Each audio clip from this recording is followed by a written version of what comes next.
हाँ सर जी जुड़ जाएंगे। अब समय हो गया, अपन लाइव आ रहे हैं पटल पे। हाँ ठीक है, फ्रेम फ्रेम देख लीजिए सब पे, ठीक है मधु मुकुल जी। हाँ ठीक है, हाँ ठीक है। हाँ ठीक है, ठीक है, ठीक है।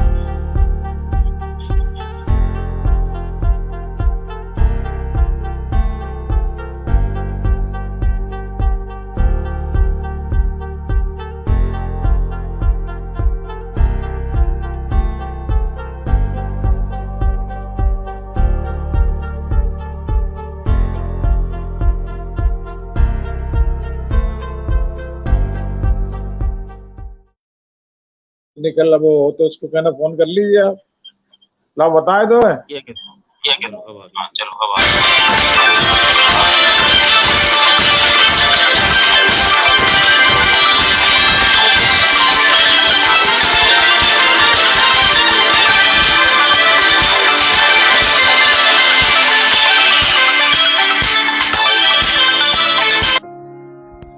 अखिल भारतीय सर्वभाषा संस्कृति समन्वय समिति देश विदेश के 10,000 से भी ज्यादा सदस्यों वाली एक ऐसी प्रतिष्ठित गैर राजनीतिक वैश्विक साहित्यिक संस्था है जिसके वैश्विक अध्यक्ष प्रज्ञान पुरुष पंडित सुरेश नीरव जी हैं, जिनके कर्मठ प्रयासों के फलस्वरूप आज ये संस्था 680 से भी अधिक लाइव निर्बाध नियमित कार्यक्रमों के माध्यम से देश विदेश के अति सम्मानित साहित्यकारों, गीतकारों, राज्यपाल, शिक्षाविद एवं शायर आदि को अपने पटल पर आमंत्रित कर चुकी है। 18 लाख से भी अधिक लाइक्स और 6 प्लैटिनम जुबली मना चुकी ये संस्था विभिन्न राज्यों में 15 राष्ट्रीय अधिवेशन भी कर चुकी है। अनेकों भाषाओं के मेलजोल का ये प्रतिष्ठित मंच प्रज्ञान पुरुष पंडित सुरेश नीरव जी के संरक्षण में उत्तरोत्तर प्रगति पथ पर अग्रसर है एवं विश्व पटल पर साहित्य का परचम लहरा रहा है।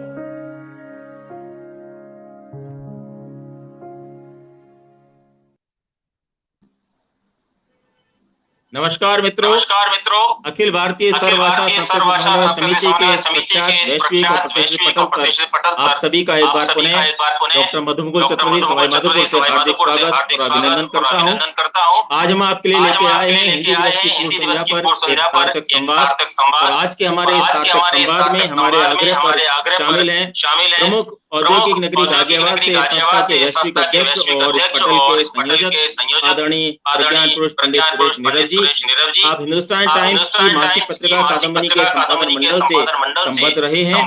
26 देशों में आप हिंदी और भारत का प्रतिनिधित्व कर चुके हैं। आपकी 26 पुस्तकें प्रकाशित हुई हैं। 7 धारावाहिकों का भी आपने लेखन किया है। आपको राष्ट्रपति द्वारा भी सम्मानित किया गया है। अन्य अनेक सम्मानों के साथ ही आपको सुलभ साहित्य अकादमी का 5 लाख रुपए का सुलभ श्रेष्ठ साहित्यकार सम्मान प्राप्त हुआ है। आपका बहुत बहुत स्वागत, हार्दिक अभिनंदन। राजा भोज और झीलों की नगरी भोपाल मध्य प्रदेश से हमारे साथ हैं आदरणीय डॉक्टर विकास दवे जी, जो कि मध्य प्रदेश साहित्य अकादमी के निदेशक हैं। राष्ट्रीय स्वच्छता अभियान के आप ब्रांड एम्बेसडर हैं।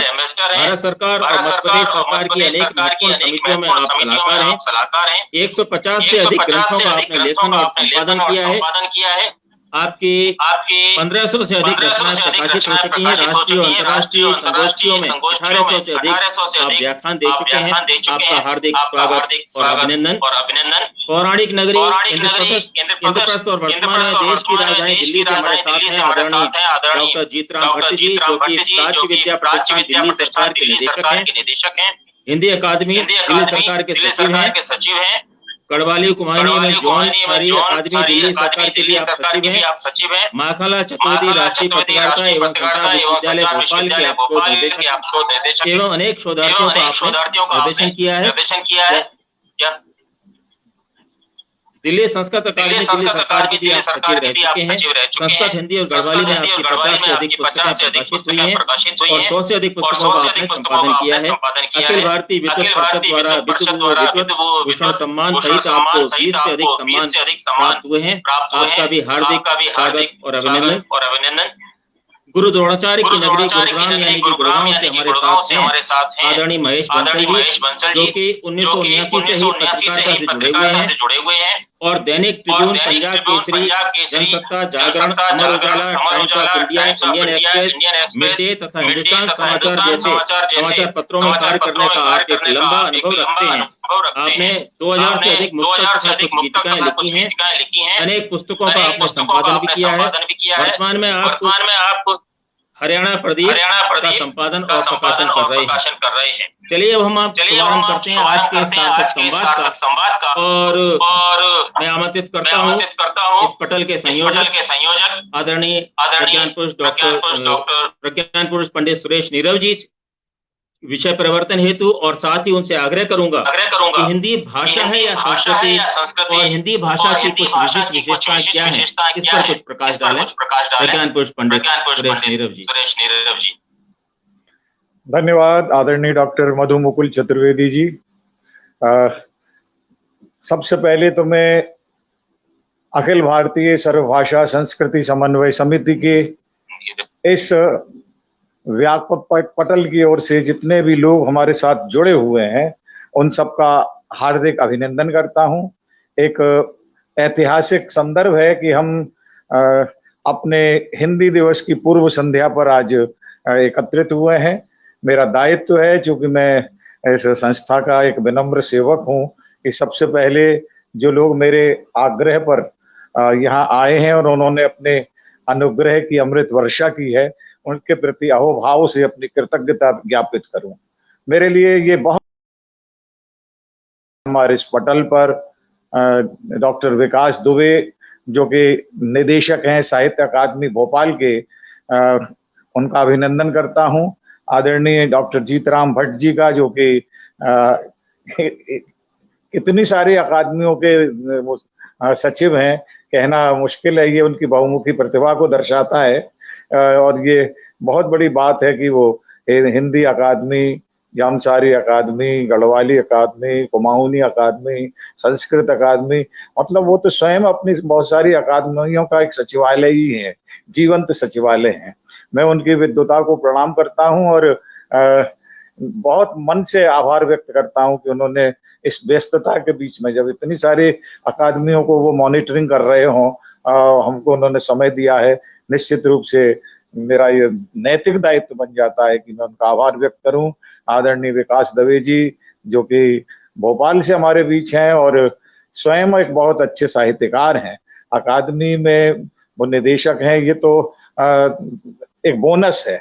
मूलतः वो बहुत अच्छे रचनाकार और साहित्यकार, पत्रकार हैं और उनकी विशेषता ये है कि वो जितने विद्वान हैं उतने विनम्र भी हैं। मैं उनकी इस विनम्रता को प्रणाम करता हूँ।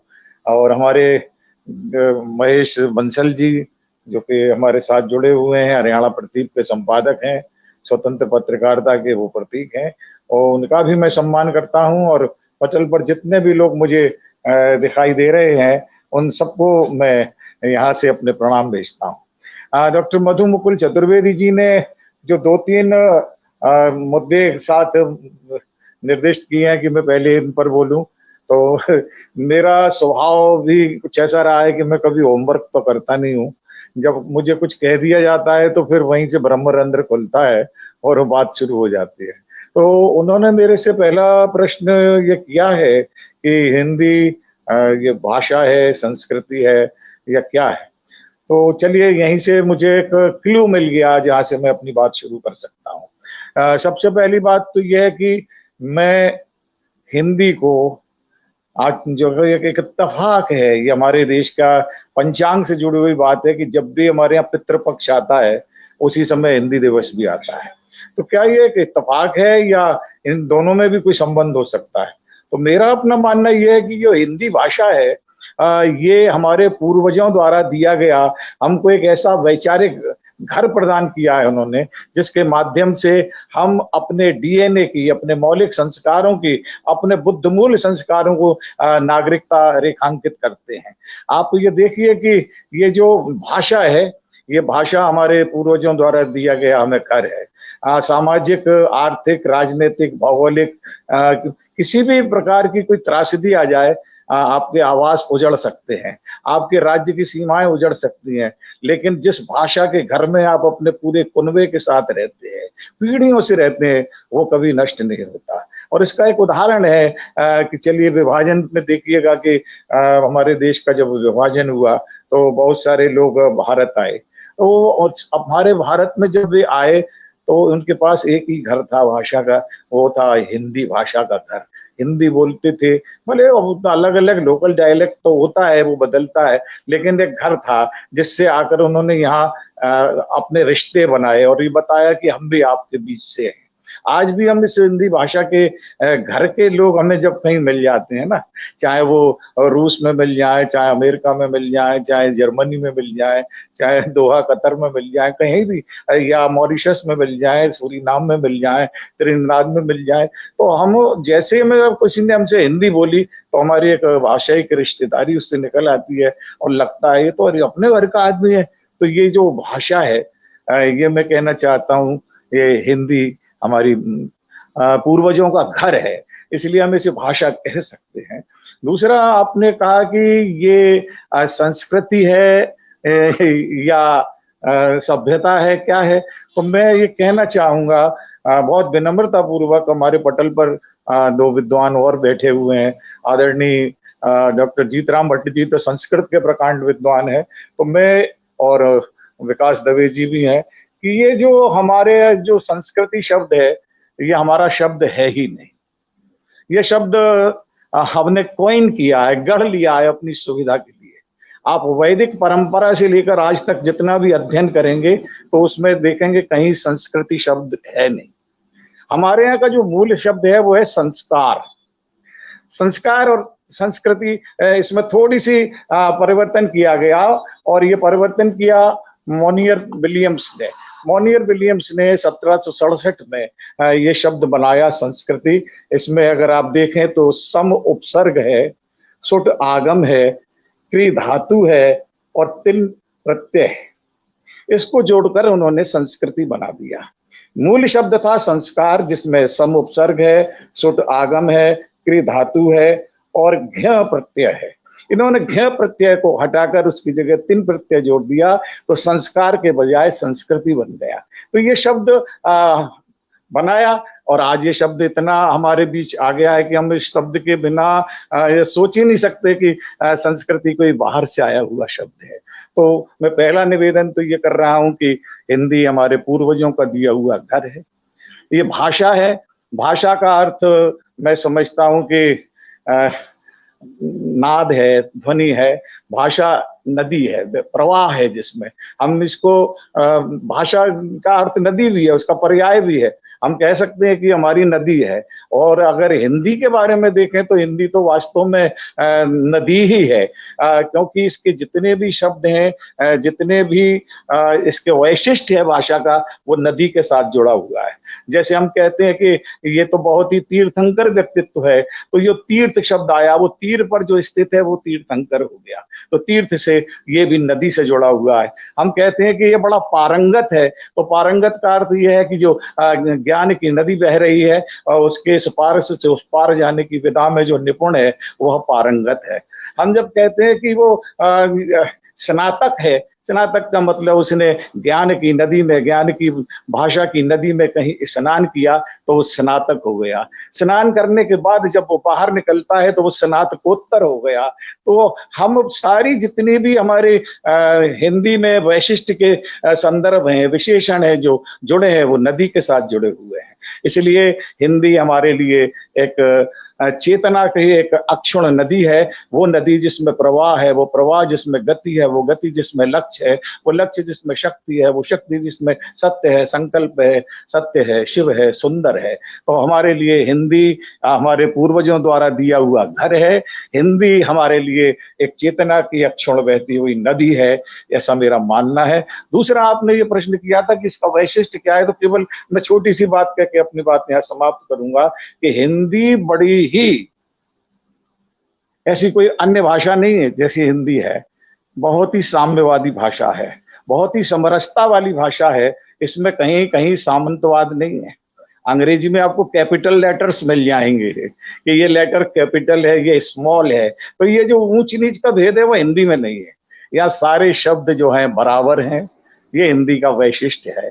और हिंदी का दूसरा वैशिष्ट्य है जो सहकारिता का। हिंदी में अगर कोई भी शब्द अगर आधा आता है तो एक इधर से पूरा शब्द आता है, एक इधर से पूरा शब्द आता है, और उसको समर्थन देकर सहेज के अपने साथ रख लेता है। उस शब्द को वो अधूरा नहीं रहने देता। हम चाहे कहें वत्स, तो आदत्ता आया है तो इधर वह है, इधर सा है, वह और सा ने उसको अपने साथ ले लिया। हम कोई भी शब्द जिसमें एक शब्द आधा आएगा तो उसके दोनों तरफ एक एक शब्द पूरे पूरे आते हैं जो उसको सपोर्ट करते हैं, उसको समर्थन करते हैं। तो हिंदी सहभागिता की भाषा है, सहयोग की भाषा है, ऐसा मैं समझता हूँ। और अंत में केवल एक बात और कहना चाहता हूँ, हिंदी की लिपि देवनागरी लिपि है। देवनागरी लिपि का मतलब इसके हर अक्षर में, जो अंक शास्त्र पढ़ते हैं उन्हें मालूम है, ये सिर्फ अक्षर नहीं है। हर अक्षर एक देवता का घर है और उसकी अपनी एक अलग वैशिष्ट्य है, उसका एक अलग तासीर है, एक अलग गुण है। हम किसी भी शब्द को ले लें, उसकी व्याख्या केवल एक अक्षर नहीं हो सकती। अगर हम ओम पर बात करें, प्रणव पर बात करें, उसके उद्गीत तक हमको पहुंचना होता है। तो ये हमारी जो हिंदी है, देवनागरी लिपि है, इसका हर शब्द एक महकता हुआ फूल है। इसीलिए हमने इसे वर्णमाला कहा है, गार्लैंड ऑफ लेटर्स। ये किसी और भाषा में नहीं होता, इसका हर शब्द एक महकता हुआ फूल है। तो ऐसे महकते हुए फूलों वाली भाषा हिंदी को हम प्रणाम करते हैं और उन सारे हिंदी सेवियों को प्रणाम करते हैं जिन्होंने इस बिखरी हुई माला को गूंथा कहीं। ये मेरा एक छोटा सा विषय प्रवेश के लिए एक उद्बोधन था। मैं आभार मानता हूं कि आपने उसे इतने मन से सुना।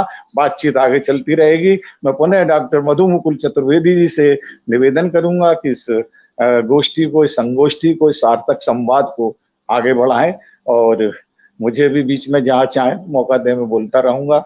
और हमारे अतिथियों को अवश्य सुने, ज्यादा सुने, क्योंकि वे मुझसे भी ज्यादा विद्वान है, ये मैं कहना चाहूंगा। धन्यवाद। धन्यवाद नीरव जी। आपने बताया कि हिंदी भाषा है, संस्कार है और अनेक विशिष्टताओं से भी युक्त है हिंदी और अपनी एक विशिष्ट पहचान रखती है हिंदी। अब हम चलते हैं भोपाल की तरफ और भोपाल से हमारे साथ हैं मध्य प्रदेश हिंदी साहित्य अकादमी के निदेशक डॉक्टर विकास दवे जी। डॉक्टर विकास दवे जी, आपसे मैं जानना चाहूंगा, आपने जैसा कि मुझे जानकारी मिली, आपने एक बहुत ही उल्लेखनीय कार्य किया है कि दिवंगत साहित्यकारों का आपने एक गजट तैयार किया है। तो आपके मध्य प्रदेश हिंदी साहित्य अकादमी के निदेशक के तौर पे आपके क्या तो अपने अनुभव रहे और इस कार्य को करने में क्या कठिनाई आपके सामने आई, ये हम जानना चाहेंगे डॉक्टर विकास दवे जी। नमस्कार मधु मुकुल चतुर्वेदी जी। आज मेरा सौभाग्य है कि परम श्रद्धेय नीरव जी और आदरणीय भट्ट जी के सानिध्य में हम सब लोग अपनी मातृभाषा, राष्ट्रभाषा, राजभाषा, चाहे जिस नाम से पुकारे, लेकिन अपनी माँ हिंदी के लिए हम सब लोग इस पर एकत्र हैं। इस कहा सामान्यतः अकादमी के कार्यों जब हम करना प्रारंभ करते हैं, वहां पर तो सामान्यतः इस प्रकार की कोई कठिनाई मुझे ध्यान में नहीं आई। मुझे कठिनाई इसलिए भी ध्यान में नहीं आई क्योंकि मैं एक लंबे समय से विशुद्ध रूप से हिंदी में कार्य करने का अभ्यस्त था। पिछले दिनों यह जरूर मुझे ध्यान में आया, मैं चूंकि केंद्र सरकार के विद्युत मंत्रालय और इस्पात मंत्रालय की राजभाषा सलाहकार समितियों में रहा, तो वहां पर जरूर मुझे इस बात का थोड़ा सा आभास हुआ कि इन मंत्रालयों और विभागों के जितने अधिकारी हैं, वे सारे के सारे अधिकारी सामान्यतया हिंदी में काम करने में थोड़ा सा दिक्कत अनुभव करते हैं, परेशानी अनुभव करते हैं, लेकिन मुझे तो इस प्रकार की कोई परेशानी आई नहीं। ऐसा इसलिए भी नहीं हुआ कि हम जैसे लोग जो सामान्यतया भाषा के लिए, साहित्य के लिए काम करने वाले लोग हैं, हम लोगों ने अपना आदर्श डॉक्टर ओदोलेन इस्मेकल का एक कथन है उसको बनाया हुआ है। इस्मेकल, हम सबको ध्यान है कि वो कहते हैं कि हिंदी का ज्ञान मेरे लिए अमृत पान है, जितनी बार मैं उसको पीता हूं उतनी बार जीता हूं। तो मुझे लगता है कि हिंदी को हम अमृत पान की तरह मानते हैं और जितनी बार हिंदी का उपयोग करते हैं हमको ऐसा लगता है कि हम चिरजीवी हो रहे हैं, हमको एक ऊर्जा प्राप्त हो रही है। और इसलिए हिंदी में काम करना, हिंदी के लिए काम करना, यह सब हम लोगों के लिए एक बड़ा सहज सरल काम है। ये जरूर मैं कहना चाहता हूं कि मैं जिस इंदौर महानगर का प्रतिनिधित्व करता हूं, इन दिनों में मध्य प्रदेश शासन की साहित्य अकादमी में दायित्व निर्वाह कर रहा हूं, इसलिए जरूर भोपाल में हूं, लेकिन इंदौर से हूं। इंदौर को ये सौभाग्य प्राप्त हुआ है कि वर्तमान में जो आधुनिक तकनीक है, उस तकनीक का सबसे पहले ई पत्र के रूप में हिंदी पत्र प्रारंभ किया गया था, जिसको इन दिनों हम सरल भाषा में ईमेल कहते हैं। तो ई पत्र की शुरुआत इंदौर के वेब दुनिया ने सबसे पहले प्रारंभ की थी।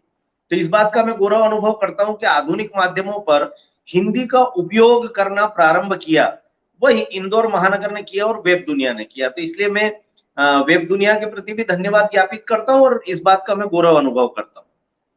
इन दिनों एक बात मुझे और ध्यान में आ रही है, आपने हालांकि एक प्रश्न से मुझे अपनी बात कहना प्रारंभ करने के लिए एक मार्ग सुझाया है, लेकिन मैं आपके और प्रश्नों की प्रतीक्षा किए बगैर ही अपनी ओर से थोड़ी सी चर्चा हिंदी पर सतत जारी रख रहा हूं, थोड़ा सा समय लेकर के मैं अपनी बात को समाप्त करूंगा।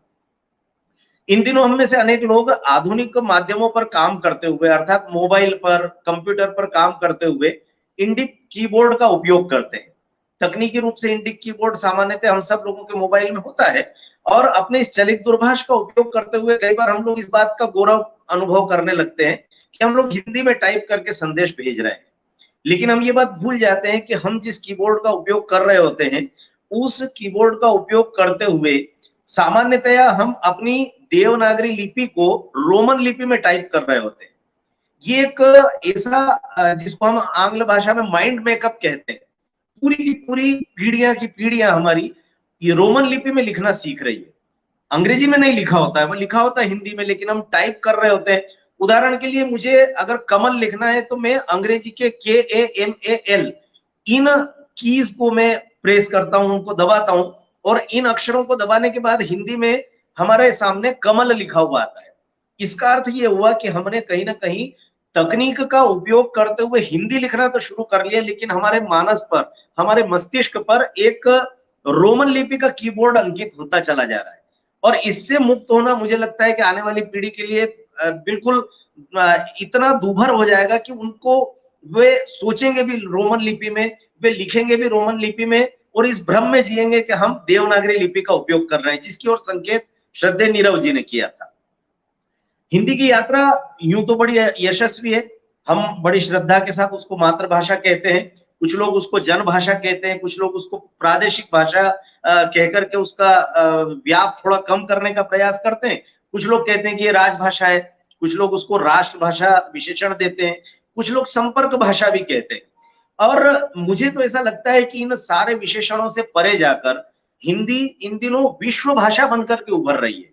अभी नए जितने शोध संपन्न हो रहे हैं, उनमें इस बात को बड़े अच्छे ढंग से बताया जा रहा है कि प्रथम क्रम पर जिस अंग्रेजी को हम मानने लगे हैं, द्वितीय क्रम पर जिस मंदारिन को हम मानने लगे हैं, उनकी जो गणना है वह गणना हिंदी से बहुत पीछे है। दुर्भाग्य से हुआ ऐसा कि एक षड्यंत्र के तहत हमारी बोलियों को धीरे धीरे हमारी भाषा से अलग करने का कुचक्र रचा गया। हम में से कितने लोगों को पता है कि एक योजनाबद्ध तरीके से हमारी भोजपुरी को, हमारी मैथिली को, हमारी ब्रज को, और धीरे धीरे प्रकारांतर से नीचे के अंचल तक अगर हम जाते हैं तो हमारी मालवी, निमाड़ी, बुंदेली, बघेली, इन सब बोलियों को हिंदी से इतर गणना करने का एक कुचक्र रचा जा रहा है। मेरा ऐसा मानना है कि ये जितनी हमारी बोलियां हैं, ये हमारी हिंदी भाषा की शक्ति है, उसकी ताकत है। और यदि हमने इस प्रकार के विभाजनकारी षड्यंत्रों को बहुत जल्दी विरोध नहीं किया अंतरराष्ट्रीय मंचों पर, तो आने वाले समय में ये ठीक है कि वो अपना गौरव अनुभव करेंगे, कॉलर ऊंची करेंगे अंग्रेजी और मंदारिन वाले, लेकिन हम लोग प्रथम क्रम की दौड़ में नहीं है। लेकिन हमारे बोलने वाले, समझने वाले आश्चर्यजनक रूप से विश्व में भाषाई गणना करने वाली एक संस्था है। वह संस्था केवल 2 श्रेणियों में इस भाषा की गणना करती है। आज जब हम अपनी भाषा की बात कर रहे हैं तो इस बात की जानकारी हम सब लोगों को होना चाहिए। इसमें पहली गणना की जाती है संपूर्ण विश्व में उस भाषा के बहुत अच्छे जानकार लोग कौन है, यानी उनकी मातृभाषा भी वही है, जन्मजात रूप से वे उसी भाषा को बोलते हैं।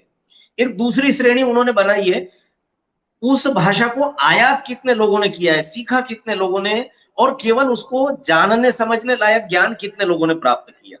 इन 2 श्रेणियों के अंतर्गत यदि आप हिंदी की गणना करें तो आपको जानकर आश्चर्य होगा कि भारत की केंद्र सरकार द्वारा जो क ख ग श्रेणियां बनाई गई है, उसमें जो क श्रेणी है, क श्रेणी विशुद्ध रूप से हिंदी भाषी राज्यों की है। अगर आप उन सारे हिंदी भाषी राज्यों की जनगणना को गिन लें तो आप स्वतः अपने आप को दूसरे और पहले क्रम पर पाते हैं।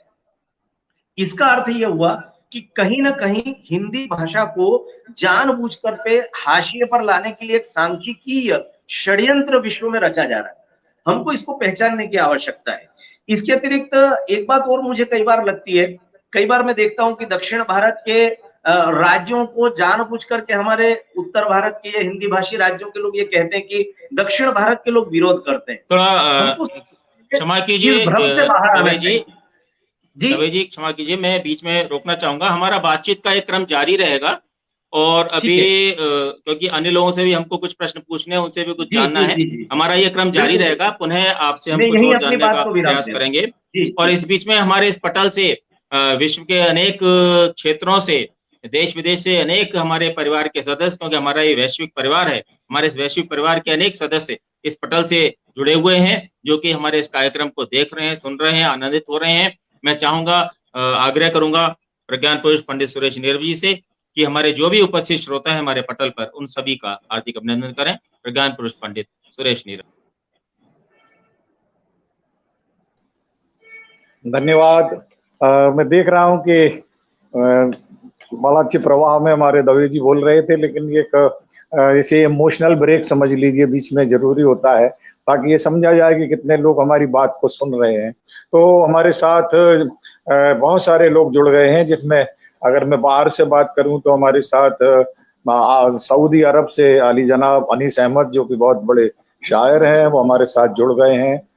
मास्को से हमारे साथ श्वेता सिंह उमा जुड़ गई हैं, जो कि बहुत अच्छी कवित्री हैं, उनको मैं देख रहा हूं। हमारे साथ सलीम तना भोपाल से जुड़े हैं, पत्रकार इंदिरा चतुर्वेदी जी जुड़ी हैं, सवाई माधोपुर से सोनी सुगंधा जी हमारे साथ जुड़ी हुई हैं, बाराबंकी से प्रोफेसर डॉक्टर कुमार वर्मा जी हमको सुन रहे हैं, वंदना शैलेश जी हमारे साथ जुड़ी हुई हैं, बेंगलुरु कर्नाटक से बहुत अच्छे साहित्यकार जनाब दर्शन बेजार जी हमारे साथ हैं, जो हमें सुन रहे हैं, उनको मैं प्रणाम करता हूं। हरिराम गुप्त निरपेक्ष जी हमारे साथ बुंदेलखंड हमीरपुर से जुड़ गए हैं, उनको नमस्कार करता हूं। दमोह से बहुत अच्छी साहित्यकार डॉक्टर प्रेमलता नीलम हमारे साथ जुड़ी हैं, विकास दवे जी उनको जानते हैं, उनके गजट में भी वो सब काम कर रही हैं, वो हमारे साथ जुड़ी हुई हैं। सुनीता माहेश्वरी जी हमारे साथ जुड़ी हुई हैं नासिक से, महाराष्ट्र से। हमारे साथ कानपुर से बहुत अच्छी गीतकार डॉक्टर मधु प्रधान जुड़ी हुई हैं, उनको मैं नमस्कार करता हूं। सुलेखा मिश्रा हमारे साथ दिल्ली से जुड़ी हुई हैं, दिनेश माथुर जी हमारे साथ जुड़े हैं, अलका शर्मा हमारे साथ जुड़ी हुई हैं, बेंगलुरु से नवगीत के बहुत सशक्त हस्ताक्षर ज्ञानचंद मरमग्ग जी जुड़े हैं, जिन्हें अभी उत्तर प्रदेश हिंदी संस्थान ने अलंकृत भी किया है।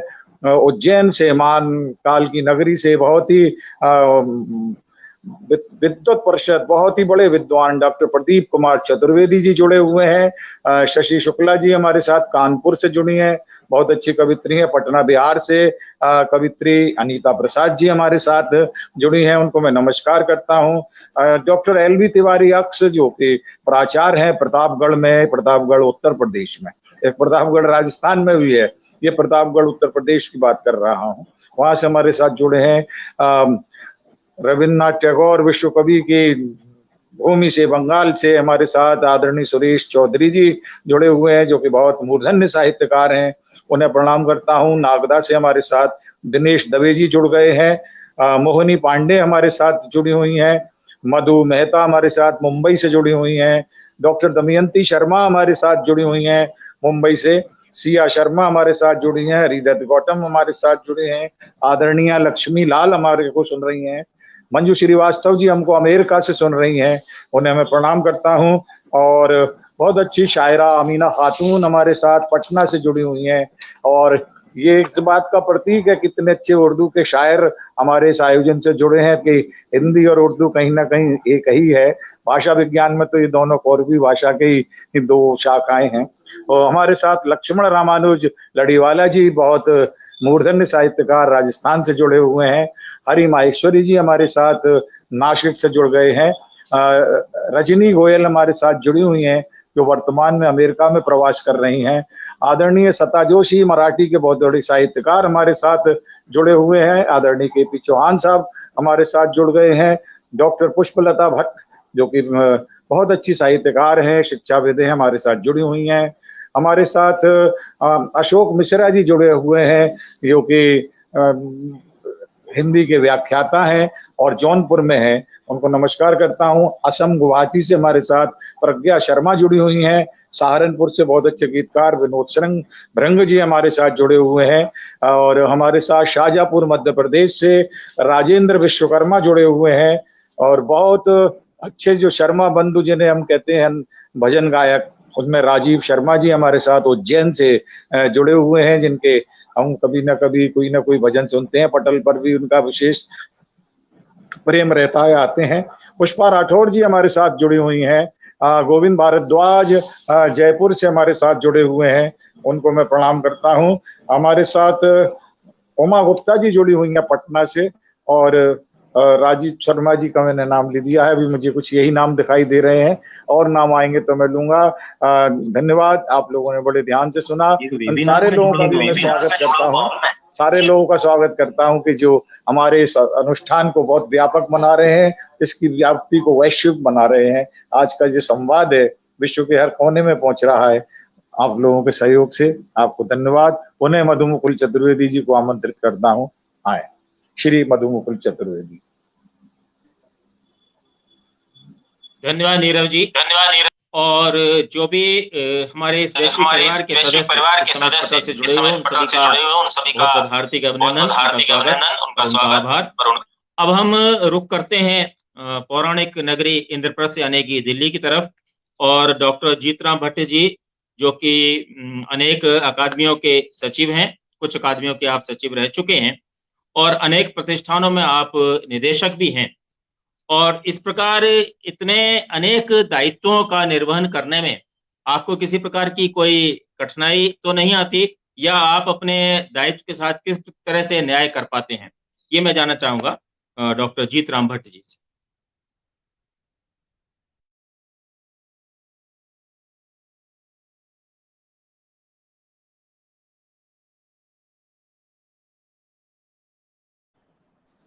भट्ट जी आपका माइक ऑन करिए।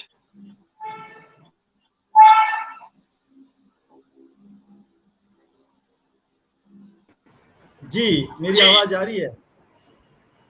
जी, डॉक्टर मधुमुकुल चतुर्वेदी जी, आपका बहुत बहुत धन्यवाद। और अखिल भारतीय सर्वभाषा संस्कृत समन्वय समिति के इस पटल पर सार्थक संवाद के अंतर्गत, जो कि हिंदी दिवस की पूर्व संध्या पर आयोजित किया जा रहा है, इसमें उपस्थित पंडित सुरेश नीरव जी जो अध्यक्ष हैं अखिल भारतीय सर्वभाषा संस्कृत समन्वय समिति के, महेश बंसल जी संपादक हरियाणा प्रदीप, और डॉक्टर विकास दुबे जी निदेशक मध्य प्रदेश साहित्य अकादमी, मैं आप सबको प्रणाम करता हूं। और आप सभी श्रोताओं को और जितने भी राष्ट्रीय अंतर्राष्ट्रीय जो हिंदी प्रेमी और हिंदी साहित्य से जुड़े हुए लोग सुन रहे हैं, उन सबको सबका अभिनंदन करता हूं, प्रणाम करता हूं। अभी आपने कहा कि आपको इतनी संस्थाओं में काम करते हुए कोई कठिनाई तो नहीं होती है, तो मेरा सीधा सा जो उत्तर है मुकुल जी कि क्योंकि मैं काम हिंदी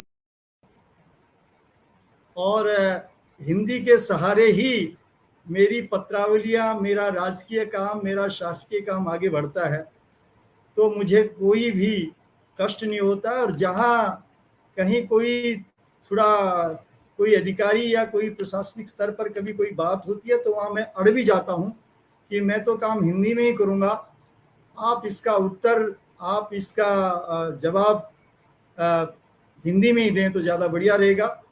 तो ये मेरा एक संकल्प है कि मैं हिंदी में काम करता हूँ और हिंदी के सहारे अपनी बात रखता हूँ, तो मेरी बात बहुत अच्छे तरीके से, बहुत प्रभावपूर्ण ढंग से अधिकारियों तक पहुँचती है। और अपने जो मेरा अकादमियों का, जो मेरा संस्थाओं का एक तंत्र है, उसमें मैं अपनी अपने अपने जो मेरी योजनाएं, अपनी गतिविधियां, अपने कार्यक्रम है, उनसे संबंधित प्रस्ताव बहुत प्रभावपूर्ण ढंग से पहुंचा पाता हूं। तो एक तो मेरा ये कहना है। दूसरा ये है कि जैसी हिंदी जो है, जैसे अपने में एक संगठित भाषा है और हिंदी भाषी अपने में अनुशासित होता है, तो जब हिंदी भाषी किसी काम में जुड़ता है या हिंदी से प्रेम करने वाला हिंदी साहित्यकार या हिंदी कवि जब कोई काम करता है, तो वो अपना जो समय का प्रबंधन है, जिसको अंग्रेजी में टाइम मैनेजमेंट कहते हैं, वो बहुत अच्छे तरीके से कर पाता है। तो ये मेरे काम के तरीके हैं। और अभी दुबे साहब बहुत सारी बातें बता रहे थे और अभी नीरव जी ने भी बहुत अच्छी बातें बताई कि हिंदी दिवस और हिंदी साहित्य, हिंदी भाषा, संस्कृति, सभ्यता, भाषा है कि क्या है, ये सब चर्चा चल रही है। इसमें मैं कुछ बातें ये जोड़ना चाहूँगा कि जो दुबे जी ने बताई कि जो बड़ी एक हम सब हिंदी प्रेमियों के सामने एक चुनौती है देवनागरी लिपि की। वस्तुतः है चुनौती तो है, क्योंकि जब विश्व भाषा की बात हो रही है और वैश्विक स्तर पे हिंदी के क्रम की बात हो रही है और रोमन लिपि में जो हिंदी हमारे ही देश में, हमारे ही संसाधनों में ये जो तकनीक है, जो सोशल मीडिया है, वो तो अब आया है। मुंबई में तो बहुत पहले से जो हमारे सितारे हैं और हमारे जो चलचित्र नगरी है, वहाँ तो बहुत पहले से रोमन में जो हीरो हीरोइन और जो पात्र हैं वो रोमन में हिंदी के डायलॉग बोलते आए हैं, और जो निर्देशक हैं, जो वहाँ डायरेक्टर हैं, वो उसी में तैयार करवाते हैं। जो वहाँ हमारे जो लेखक भी जाते हैं, हमारे गीतकार भी जाते हैं, वे भी रोमन में अपने गीतों को वहाँ लिख करके देते हैं। तो ये विडंबना है।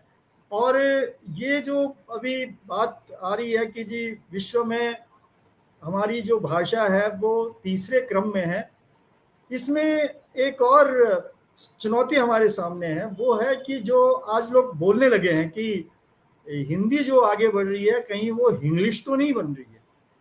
यानी इंग्लिश का मेरा तात्पर्य यहाँ पर है कि आज जो हमारे बच्चे हिंदी बोलते हैं, हमारी नई पीढ़ी हिंदी बोल रही है।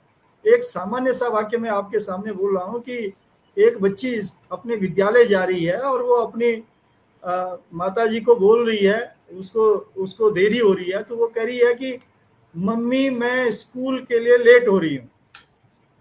तो मम्मी, स्कूल और लेट, तो आप ये देखिए कि इस वाक्य में कितने शब्द तो अंग्रेजी के हो गए।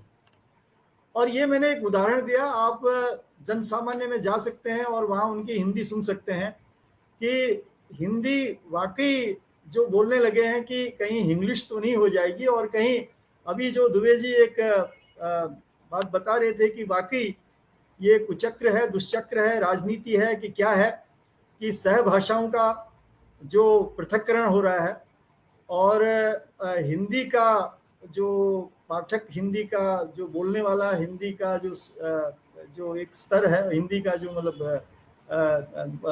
उसकी जो गणना है, उसकी जो जनगणना में कमी आ जाएगी, वाकई आ जाएगी। एक दौर वो कि आज हमारे बीच यहाँ पे उर्दू भाषी भी होंगे, दर्शक श्रोता सब सुन रहे होंगे कि उर्दू का जन्म कैसे हुआ। उर्दू भी भाषा वो हिंदी के साथ अरबी फारसी शब्दों के प्रयोग से ही तो उर्दू ने जन्म लिया। और इसी यात्रा में जो भाषा आगे, हिंदी आगे बढ़ रही है, तो कहीं ऐसा न हो कि इंग्लिश भाषी अपने को अलग भाषा के रूप में आगे दर्ज न कर दें और फिर हिंदी रुक करके वहीं रह जाए, जो कभी उर्दू के दौर में हुई थी कि वे उर्दू भाषी अलग हो गए और फिर हिंदी अपनी अलग रह गई।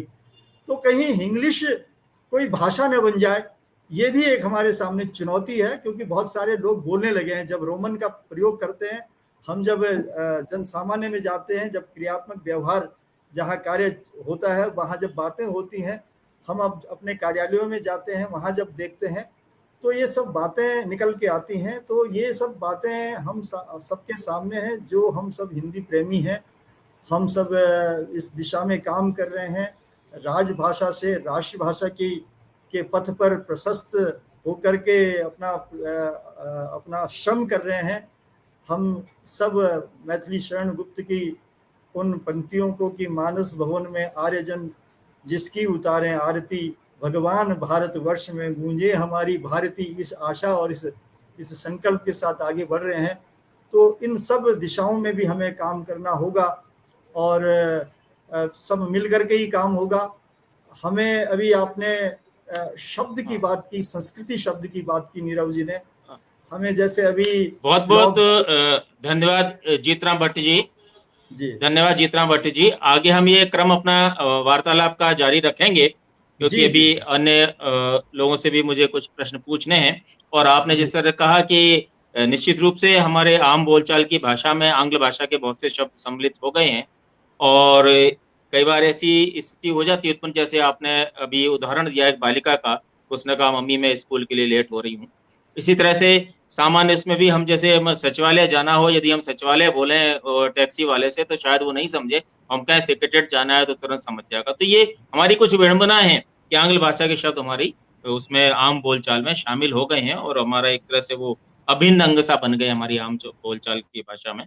अब हम गुरु द्रोणाचार्य की नगरी गुरुग्राम और गुड़गांव से हमारे साथ हैं आदरणीय महेश बंसल जी। महेश बंसल जी से मैं जानना चाहूंगा, क्योंकि स्वाधीनता संग्राम में हिंदी पत्रकारिता की एक बहुत ही महत्वपूर्ण भूमिका रही है। माखनलाल चतुर्वेदी, गणेश शंकर विद्यार्थी, विष्णु पारकर जैसे अनेक नाम हैं जिन्होंने समाचार पत्रों को वैचारिक क्रांति का माध्यम बनाया। आपका पत्रकारिता का एक बहुत ही लंबा अनुभव है और आप दैनिक हरियाणा प्रदीप तथा एनसीआर टाइम्स समाचार पत्रों का संपादन और प्रकाशन भी कर रहे हैं। आज अनेक पत्रिकाएं, जो हिंदी पत्रिकाएं अनेक आज बंद हो चुकी हैं, जैसे धर्मयुग, साप्ताहिक हिंदुस्तान, कादम्बरी, सरिता, चंपक, पराग, नंदन, ऐसी अनेक, और इस श्रृंखला में अनेक और जाने कितने ही नाम हैं। ऐसे माहौल में आपको अपना कार्य करने में किसी तरह की कोई कठिनाई आती है क्या? क्योंकि आप एक दैनिक समाचार पत्र का संपादन प्रकाशन कर रहे हैं और एक लंबा अनुभव 1979 से पत्रकारिता का आपका एक लंबा अनुभव है। तो ऐसी जहां अनेक हिंदी पत्रिकाएं बंद हो चुकी हैं, ऐसे वातावरण में, ऐसे पर्यावरण में आपको अपना कार्य करने में कोई कठिनाई आती है क्या? महेश बंसल।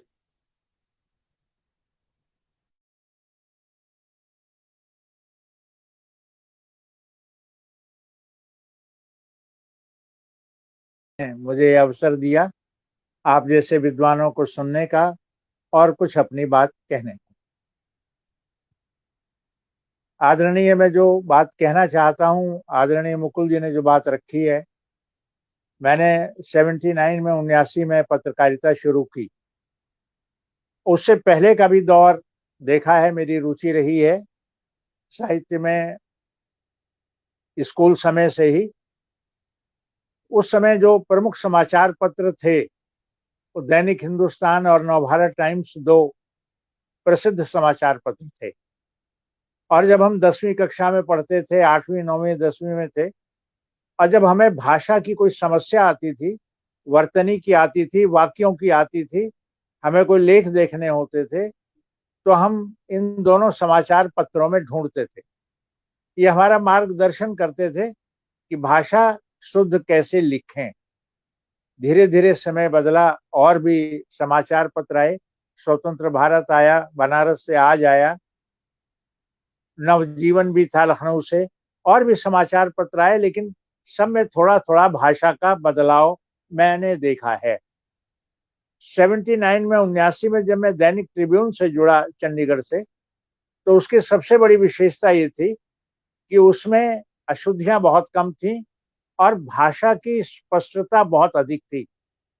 हमारे जो उस समय संपादक थे, जो भी प्रेम भाटिया जी थे, राधेश्याम शर्मा जी थे, उन लोगों की ये सोच थी कि भाषा को शुद्ध लिखा जाए ताकि हम जनमानस तक शुद्ध भाषा संप्रेषित कर सकें। केवल समाचार देना ही उनका उद्देश्य नहीं था, वो चाहते थे भाषा भी उसी स्वरूप में जाए जिस स्वरूप में हम सोचते हैं। और दैनिक ट्रिब्यून उस समय का एक अच्छा स्वस्थ अखबार बनकर उधर उभरा। लेकिन उसके बाद और परिवर्तन आया, पंजाब केसरी का पदार्पण हुआ। पंजाब केसरी में थोड़ा और बदलाव आया। पंजाब केसरी चूंकि पंजाब का अखबार था, तो उसमें पंजाबियत, पंजाबी बोली का पुट धीरे धीरे बढ़ने लगा। उसके संपादकीय में उन्होंने जो संपादकीय लेख लिखे, उनमें जिस तरह के उन्होंने दोहों का, कविताओं का या और दूसरे तरह का प्रयोग किया, तो पंजाबी का पुट उन्होंने रखा, क्योंकि वो पंजाबी थे, पंजाबी उनकी बोली थी। उनको सिर्फ पत्रकारिता से सरोकार था, उनका सरोकार हिंदी से नहीं था, वो हिंदी के लिए पत्रकारिता नहीं कर रहे थे। इस तरह से धीरे धीरे एक नया बदलाव पंजाब केसरी ने दिया। अब उसके बाद आते हैं हम दिल्ली से, चंडीगढ़ से प्रारंभ हुआ जनसत्ता। सबसे बड़ा बदलाव जो आया और हिंदी को जो सबसे बड़ा नुकसान पहुंचाया, वो जनसत्ता ने पहुंचाया। मेरी दृष्टि में, मैं 15 वर्षों तक जनसत्ता से जुड़ा रहा। आदरणीय प्रभाष जोशी जी उसके संपादक थे और श्रेष्ठ संपादक थे, और अखबार की अपनी धार थी, पैनी नजर थी और बहुत अधिक लोकप्रिय था। लेकिन उसने जगह जगह उर्दू का समावेश किया, फारसी के शब्दों का, यानी जिसको हम फारसी अरबी मिश्रित कह लें, उर्दू का प्रयोग उन्होंने जहां भी था, हम ध्यान देने योग्य लिखते थे दैनिक ट्रिब्यून में, तो उन्होंने गौर तलब कर दिया। हम कहीं भी जो भी हमने शब्द लिखा तो उन्होंने लाश कर दी। जहां भी जैसा लगा, प्रभाष जोशी और जी और उनकी पूरी टीम, उन्होंने सारे के सारे शब्दों का परिवर्तन शुरू कर दिया और जनसत्ता उर्दू और हिंदी का मिश्रित अखबार बन गया। लोगों को पसंद आने लगा आम बोलचाल की भाषा। यहां तक भी कुछ ठीक था, लेकिन उसके बाद जो बड़ा परिवर्तन किया वो नवभारत ने किया। नवभारत में जब नई पीढ़ी का समावेश हुआ, उनके हाथों में प्रबंधन आया, तो उन्होंने नवभारत का अंग्रेजीकरण शुरू कर दिया। उन्होंने जितने भी हिंदी के थोड़ा सा भी कठिन शब्द देखा, उसको अंग्रेजी में बदल दिया। सभी शब्दों को उन्होंने, इस फैशन लिखना है तो फैशन लिखेंगे, स्टाइल लिखना है तो स्टाइल लिखेंगे, अगर उनको राशन लिखना है तो राशन लिखेंगे, अगर उनको पहले प्रोफेसर था तो उन्होंने प्रोफेसर कर दिया। इसी तरह आप स्वयं सारे जानते हैं कि मैं एक एक उदाहरण नहीं दे पाऊंगा, लेकिन उन्होंने पूरा अंग्रेजी को मतलब रोमन लिपि में लिख करके, हिंदी में देवनागरी में लिख करके उन्होंने उसका अंग्रेजीकरण कर दिया। और फिर उसके बाद जो आज के दौर में आया है, फेसबुक के कल्चर ने और भी हिंदी को अंग्रेजी में ढालने का प्रयास किया है और हो रहा है। अब जो मीडिया है उसमें भी आप देखें, आधी हेडिंग, आधा शीर्षक अंग्रेजी में होता है, आधा हिंदी में होता है। मैं समझ नहीं पाता हूं उनके यहाँ ये किस तरह की व्यवस्था वो चाहते हैं। उनके जो स्क्रॉल्स होते हैं, उनके जो समाचार दिखाए जाते हैं, उनमें बेहद अशुद्धियां होती हैं, लेकिन उनकी ओर उनका कोई ध्यान नहीं जाता है। मेरा कहने का तात्पर्य इतना है कि जब अब मेरे पास पहले तो मैं संवाददाता था, रिपोर्टर था, जो दूसरे लोग थे वो ठीक करते थे, लेकिन अब मुझे स्वयं ठीक करना पड़ता है। तो मेरे पास जो लोग भेजते हैं समाचार आलेख, उसमें बहुतायत में अंग्रेजी के शब्दों का प्रयोग करते हैं और मुझे उनको ठीक करना पड़ता है। इसलिए ठीक करना पड़ता है कि मैं चाहता हूं कि मेरा समाचार पर हिंदी का ही समाचार पत्र रहे, वो हिंदी अंग्रेजी का मिश्रण न हो, और मैं उसका प्रयास निरंतर करता हूं। कठिनाई आती है, कठिनाई आएगी, लेकिन इसका समाधान केवल एक पत्रकार नहीं, सारे हिंदी के विद्वानों को ही ढूंढना होगा जब भी संभव हो। दूसरी बात जो मैं कहना चाहता हूं कि जो हिंदी दिवस आज हम मना रहे हैं, आपको सबको बधाई। हिंदी दिवस का एक दिन रहेगा, हम किस स्तर पर हिंदी के लिए आवाज उठा पाते हैं। हमने आज तक न्यायपालिका में हिंदी लागू हो, इसके लिए कितना क्या कुछ काम किया है। प्रशासन में कार्यों में हिंदी लागू हो, इसके लिए भी अभी बहुत थोड़ा काम हुआ है। 2 राज्य हैं, मध्य प्रदेश, थोड़ा उत्तर प्रदेश और राजस्थान, जिसमें कुछ शासकीय काम हिंदी में होते हैं, लेकिन हरियाणा जैसे प्रदेश में भी अधिकांश कार्य अंग्रेजी में होते हैं। बोर्ड लिखे जाते हैं तो अंग्रेजी का नाम अवश्य लिखा जाता है। क्यों लिखा जाता है? उर्दू का भी नाम अवश्य लिखा जाता है। हरियाणा में अधिक उर्दू भाषी नहीं है, अब तो पंजाबी भाषी भी नहीं है, लेकिन मैंने देखा, साउथ में भी देखा है, वहां हिंदी में नहीं लिखते, केवल उसी भाषा में लिखते हैं। वहीं के देश में त्रिभाषा फार्मूला आप जैसे विद्वानों को मालूम है, बहुत वर्षों पहले इंदिरा गांधी के समय में और बाद में राजीव गांधी के समय में हुआ था, लेकिन उसको आज तक लागू नहीं कर पाई केंद्र सरकार।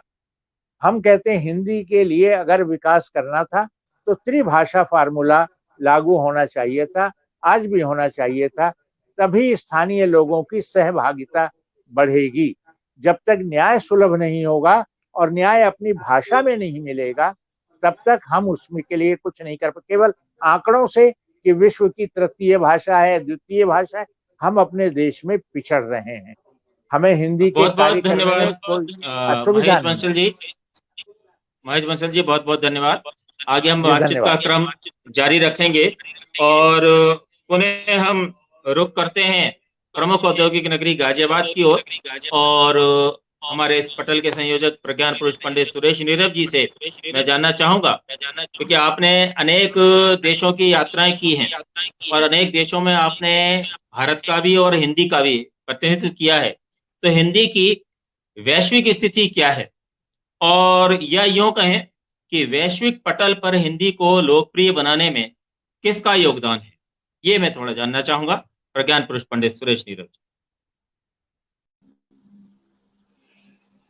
धन्यवाद डॉक्टर मधुमुकुल चतुर्वेदी जी। और मैं एक दो कुछ नाम और बोल दूं, उसके बाद आपके प्रश्न तक आता हूं, क्योंकि देख रहा हूं बहुत महत्वपूर्ण लोग हमारे साथ जुड़ गए हैं। अमेरिका से वीना सिन्हा हमारे साथ जुड़ी हुई हैं। हमारे साथ बहुत समय तक हिंदुस्तान टाइम्स में कार्यरत सुनीता तिवारी जी जुड़ गई हैं, उन्हें प्रणाम कर रहा हूं। हीरो वाधवानी जी हमारे साथ जुड़े हुए हैं। राजेंद्र गट्टानी भोपाल से हमारे साथ जुड़े हुए हैं। डॉक्टर मधुलिका सिंह ग्वालियर से हमारे साथ जुड़ गई हैं। धौलपुर राजस्थान से मनोज सिंघल बेचैन जी जुड़े हैं। मुंबई से आभा मेहता हमारे साथ जुड़ी हुई हैं। पटना से ऋषि सिन्हा हमारे साथ जुड़े हैं। बहुत अच्छे शायर आली जनाब माहिर निजामी साहब तशरीफ फरमाए, वे हमारे साथ जुड़े हुए हैं। झांसी से नरेंद्र शर्मा खामोश, बहुत अच्छे कवि हमारे साथ गुड़गांव से जुड़े हैं।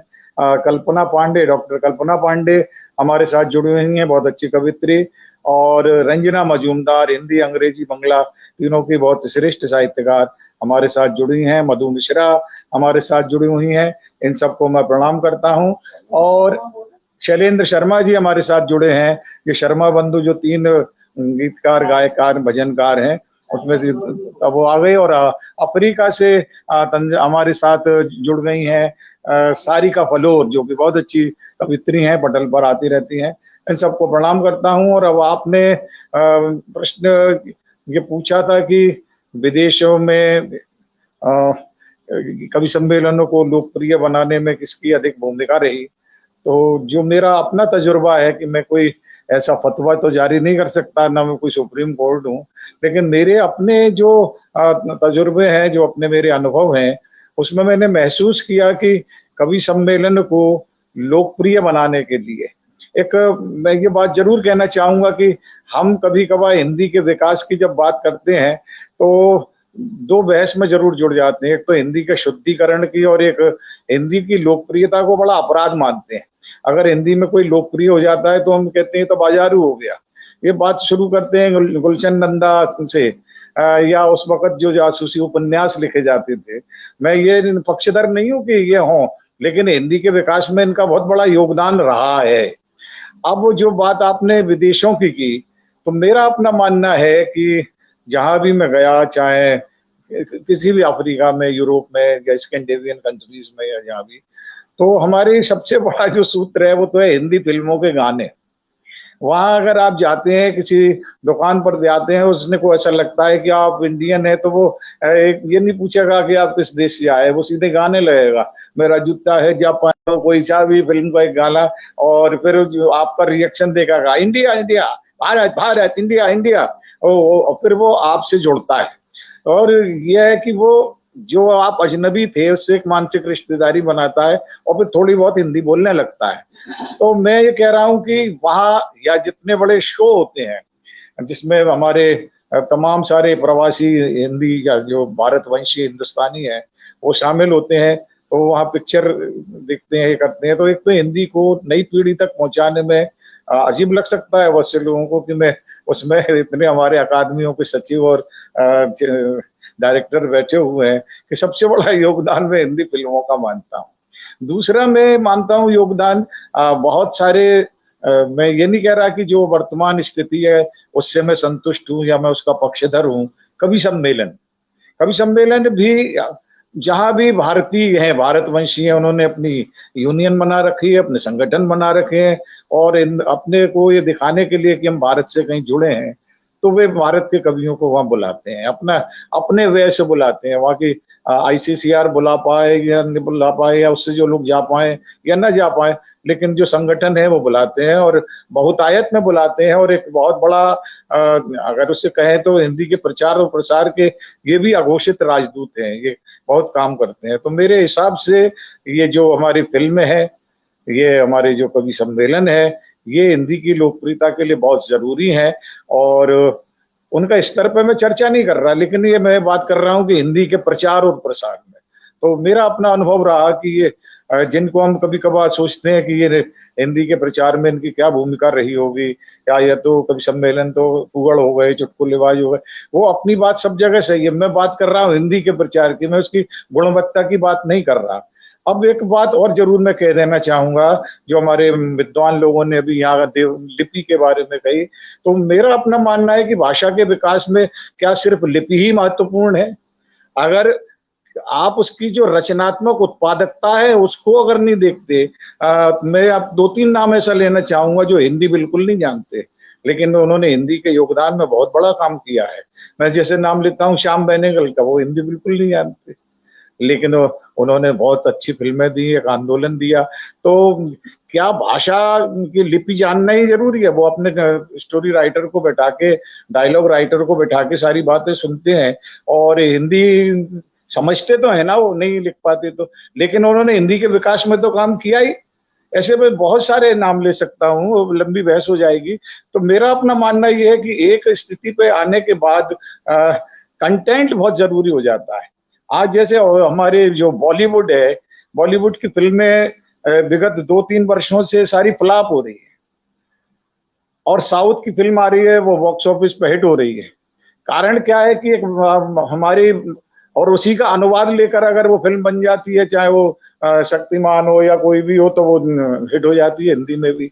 तो क्या हम लिपि से वो करें या कंटेंट से लें? कंटेंट अगर आता है तो भी तो भाषा का विकास होता है, और कंटेंट के विकास में आज इतने सारे माध्यम आ गए, हम बोल रहे हैं, हो सकता है बहुत से लोग हमारे सुनने वालों में भी हिंदी लिपि नहीं लिखना जानते हो, लेकिन वे हमसे जुड़े हुए हैं, क्योंकि जब हम संवाद वाचक परंपरा में कर रहे हैं तो भी तो हम अपनी बात कह ही सकते हैं।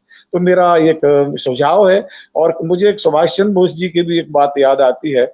उन्होंने कभी कहा था, लोग सहमत हो या ना हो, लेकिन अब आज जब हमारे राजपथ पे जो कि कर्तव्य पथ बन गया और वहां सुभाष चंद्र बोस जी की, नेताजी की प्रतिमा लग गई है, तो और हिंदी में सबसे ज्यादा बड़ा योगदान अगर मैं किसी का मानता हूँ तो सुभाष चंद्र बोस जी का ही मानता हूँ, क्योंकि उससे पहले हिंदी कोई भाषा थी ही नहीं विधिवत। पहले बंगाल में ही विश्वविद्यालय में हिंदी विषय के रूप में आई, उसको पाठ्यक्रम में शामिल किया गया, और जो कुछ भी हुआ तो वहां पर सुभाष चंद्र बोस जी ने बहुत बड़ा काम किया। और उन्होंने एक बात कही थी कि जरूरी नहीं है कि हम हिंदी को देवनागरी लिपि में भी लिखें, हिंदी के प्रचार और प्रसार के लिए अगर इसे रोमन लिपि में भी लिखा जाए तो मैं उसका समर्थन करूंगा। तो मैं सोचता हूँ कि हमको इस पर नहीं वो किया जाए। ये तो सही है कि शुद्धतावादी अगर हमें, तो हम जब रावण शब्द लिख रहे हैं तो हिंदी में तो शुद्ध देवनागरी लिपि में लिख पाएंगे, लेकिन वहां नहीं लिख पाएंगे। लेकिन अगर हिंदी के प्रचार की बात होती है, हम ये नहीं चाह रहे कि हर व्यक्ति उसमें मूर्धन्य साहित्यकार हो, उसमें सब विकास दवे हो जाए, या जीतराम भट्ट जी हो जाए, या हजारी प्रसाद द्विवेदी जी हो जाए, लेकिन हमको तो हिंदी के जब प्रचार की बात करनी है तो हमको कुछ छूट तो देनी होगी। ऐसा मेरा अपना मानना है, हो सकता है आप सहमत हो या ना हो। अगर हिंदी की व्याप्ति के लिए जरूरी है कि थोड़ा सा हमको लचीला भी होना पड़ेगा, और अगर वो जब आ जाते हैं, जुड़ जाते हैं, तो फिर हम उन्हें प्रशिक्षित भी कर सकते हैं कि नहीं भाई ये गलत है, इसको सही कर लो। और भाषाओं के उस पर जो जहाँ तक सवाल है कि हमारे उन्होंने बंसल जी ने कहा कि इसमें पंजाबी ने आकर उसने वो किया, तो मैं इसको सौंदर्य मानता हूँ। ऐसा नहीं है, अगर आप फणीश्वर नाथ रेणु की हिंदी पढ़ेंगे तो वो बिल्कुल अलग होगी। और अगर आप जो है अमृता प्रीतम की हिंदी पढ़ेंगे तो वो बिल्कुल अलग होगी। उसमें अपना टच तो आता ही है, और वो टच जो स्थानीयता है वो भी भाषा का सौंदर्य है ही। तो मैं जो एक प्रश्न था उसके उत्तर में कहूंगा कि जो फिल्मों का और कवि सम्मेलनों का हिंदी के व्याप्ति में बहुत बड़ा योगदान है, ऐसा मेरा अपना मानना है, ऐसा मेरा अपना अनुभव। धन्यवाद नीरव जी। आपने हिंदी की वैश्विक स्थिति का विश्लेषण किया। एक बार पुनः हम रुख करते हैं राजा भोज की नगरी भोपाल की तरफ, और विकास दवे जी से मैं कहना चाहूंगा, जैसा कि वो कह रहे थे पहले, क्योंकि जो एक अंग्रेजी मानसिकता जो हावी है हम सब पर, और जो तकनीकी हमारे माध्यम हैं उनमें भी कुछ इस तरह का कर रखा है कि वो हमारी उस अंग्रेजी मानसिकता को बढ़ावा देने का कार्य करते हैं। जैसा कि आपने कहा कि हम यदि हिंदी में कुछ अंकित करना चाहें तो हमारे पास जो उपकरण है उनमें हमको आंग्ल भाषा वाले बटन ही दबाने पड़ेंगे, तभी वो हमारा हिंदी का जो भी हमारी सामग्री है या संदेश है वो उस पर टंकित हो पाएगा। तो ऐसी स्थिति में हम इस अंग्रेजी मानसिकता से किस प्रकार से मुक्ति पाएं, या इन उपकरणों में किस तरह का सुधार हो, या इनका कैसे परिष्कार हो कि इस तरह की असुविधा का सामना हमको ना करना पड़े। डॉक्टर विकास दवे। मुकुल जी जरा एक मिनट में बीच में टोकना चाहूंगा, 2 मिनट के लिए मैं बीच में इसलिए टोक रहा हूँ। मेरा एक कार्यक्रम चल रहा है की पूर्व संध्या पर प्रतियोगिता चल रही महाविद्यालयों की, तो मुझे उसमें उपस्थित होना है। खुला हुआ है और मैं बीच में थोड़ा सा चला जा रहा हूँ, इसके लिए मैं अनुमति चाहता हूँ पटल से और सर्व भाषा संस्कृति समन्वय समिति से कि मैं बीच में थोड़ी अनुपस्थिति के लिए क्षमा चाहता हूँ।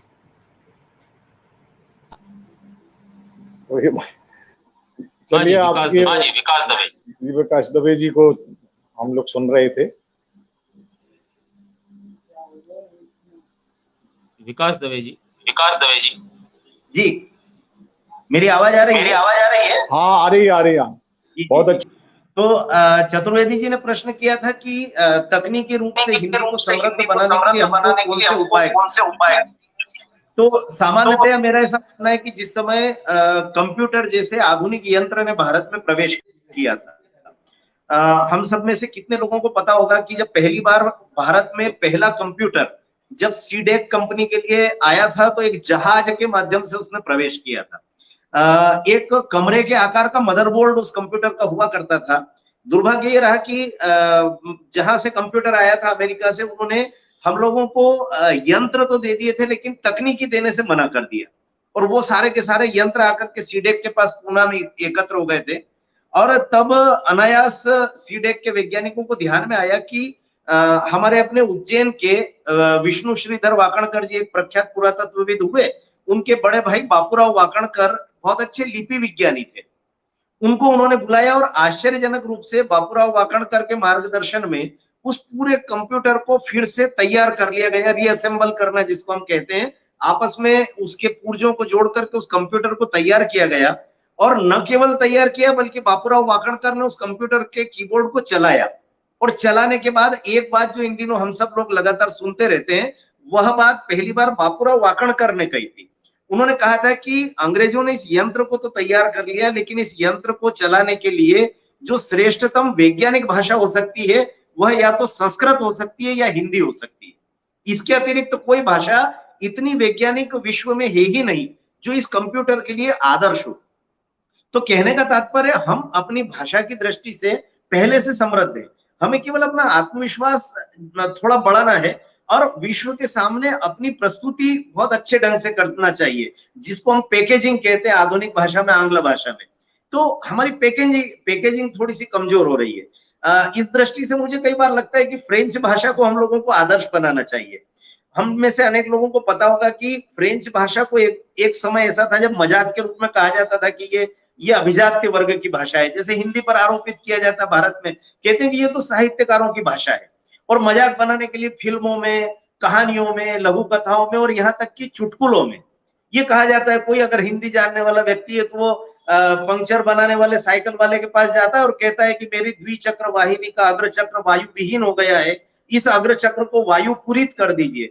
मुझे समझ में नहीं आता कि ये मूर्ख लोग कौन से जगत की हिंदी वापर रहे हैं, कौन सी हिंदी का हम उपयोग कर रहे हैं। ये मजाक बनाने का विषय नहीं है, ये हमारे अस्तित्व का प्रश्न है। जिस फ्रेंच भाषा को कुछ समय पहले तक कुछ हजार लोग बोलते थे, आज उस फ्रेंच भाषा को बोलने वाले लोगों की संख्या 30 करोड़ है।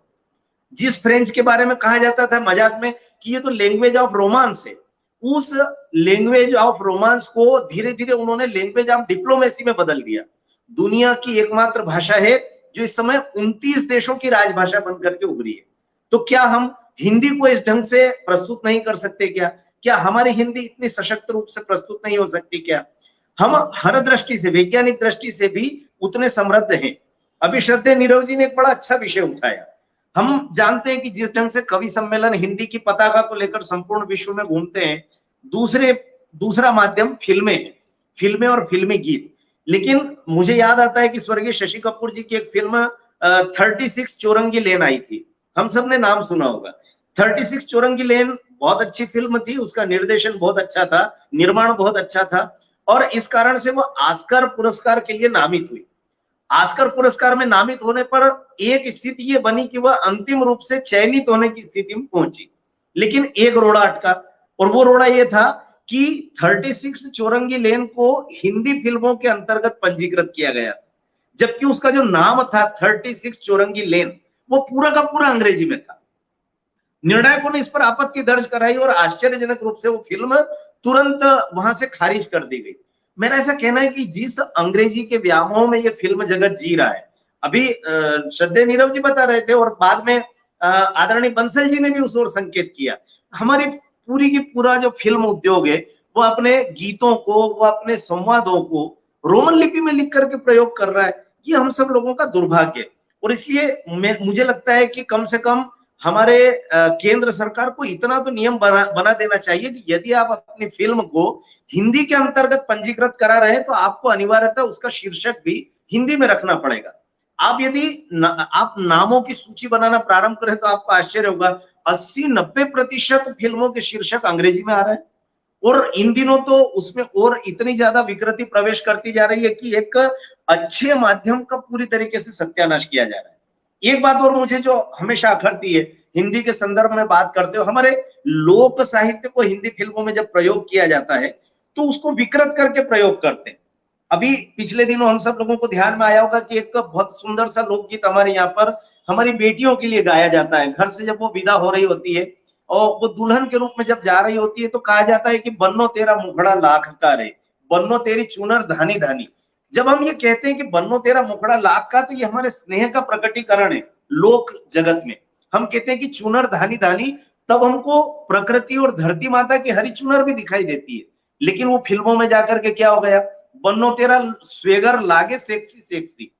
हे प्रभु, मुझे कई बार लगता है कि हिंदी को छोड़कर हमने इस फिल्मी दुनिया ने विशेष करके कितनी विकृति फैलाई है।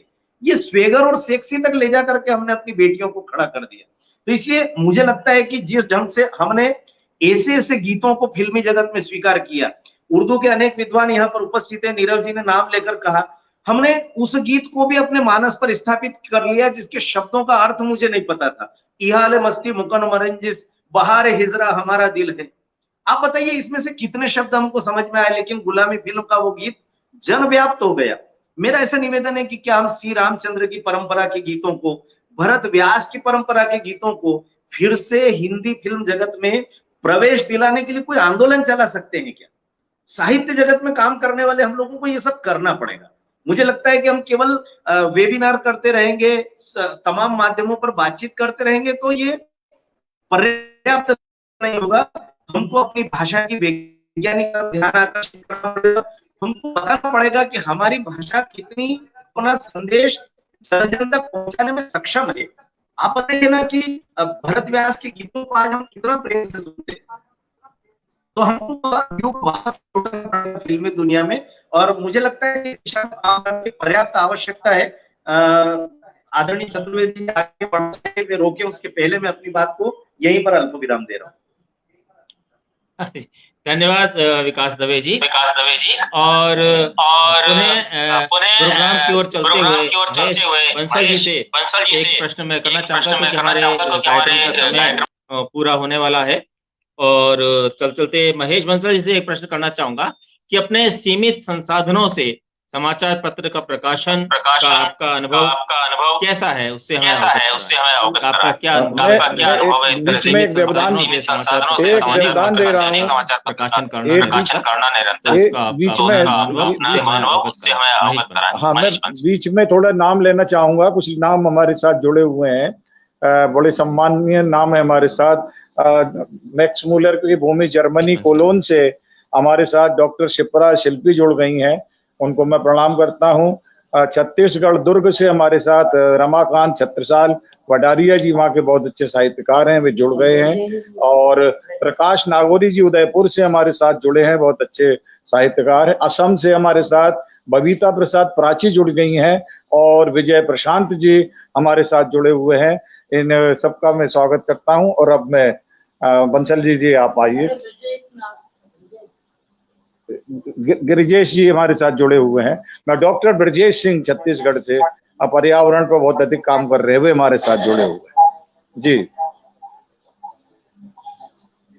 हाँ जी महेश बंसल। हाँ जी, नमस्कार। बहुत बहुत धन्यवाद आपका मुझे दोबारा अपनी बात कहने के लिए।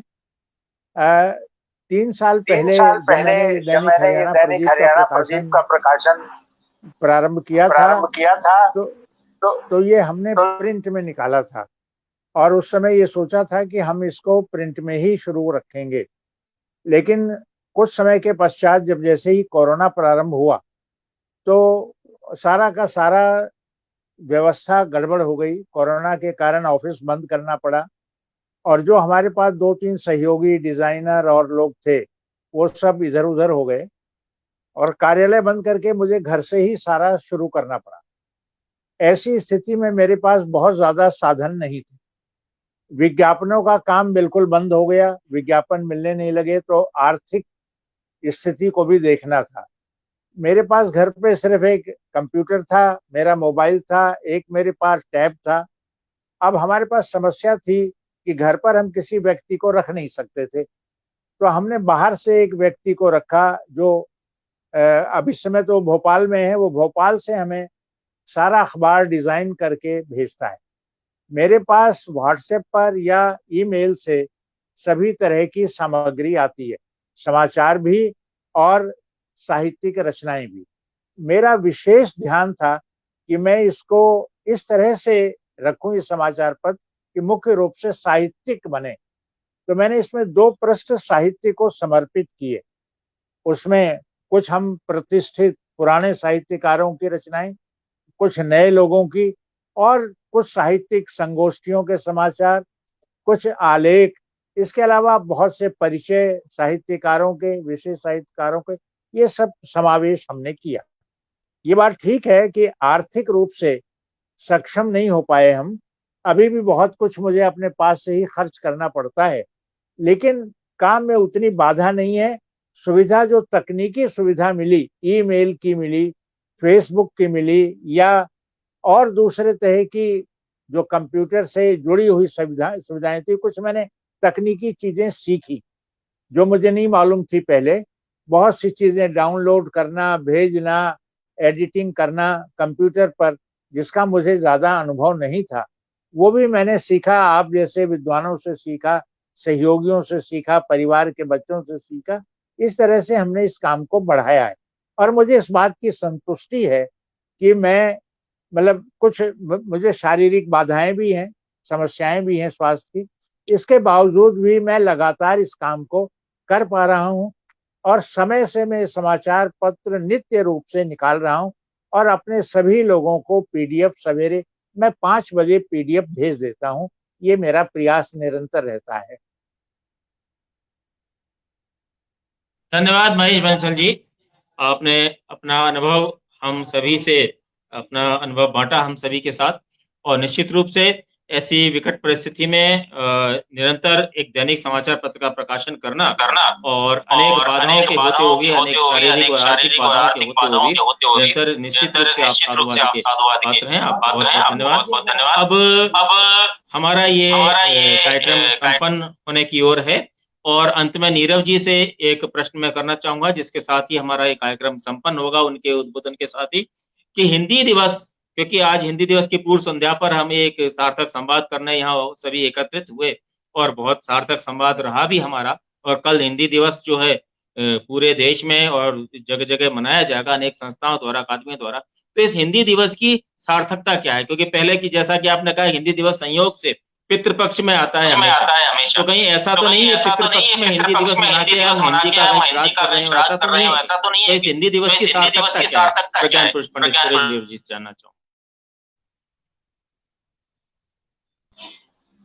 धन्यवाद, बहुत अच्छा प्रश्न आपने पूछा है। और चूंकि समय की हम सीमाओं का अतिक्रमण लगभग कर रहे हैं, लेकिन फिर भी जवाब तो मुझे देना पड़ेगा, क्योंकि आपका प्रश्न है और मैं उत्तर प्रदेश में रहता हूँ, अनुत्तरित नहीं रह सकता। तो इसका उत्तर ये, आपका प्रश्न है कि हिंदी दिवस की सार्थकता क्या है। तो अगर इसको देखिए, किसी भी चीज के दोनों ही पक्ष होते हैं, हम गिलास आधा भरा कहें या आधा खाली कहें, बात यह है कि तथ्य यह है वो आधा खाली है।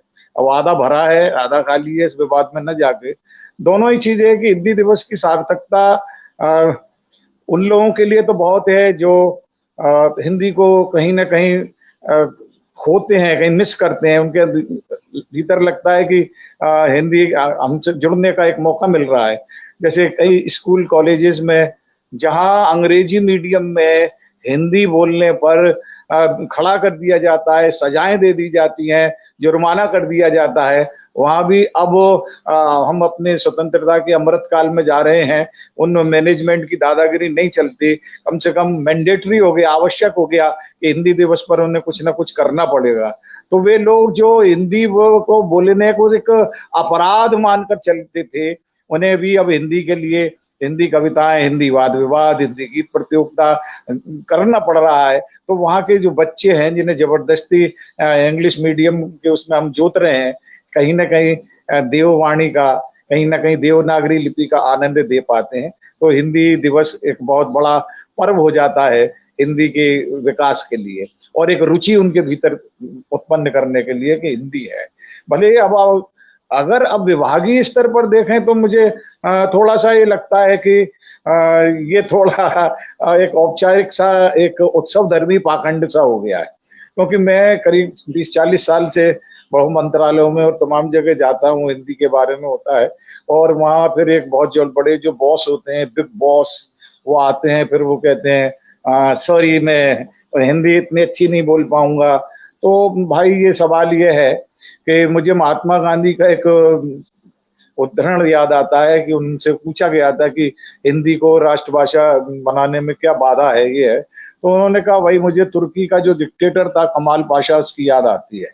जब उसने तुर्की को टेक ओवर किया, उसने कहा कि आज से टर्किश नेशनल लैंग्वेज होगी। तो विद्वानों से पूछा इसमें कितना समय लगेगा, तो उन्होंने कहा साहब इसमें कम से कम 10-12 साल लग जाएंगे इसे। तो उन्होंने कहा कल जब घड़ी में 12 बजेंगे तो समझिए 12 वर्ष पूरे हो गए।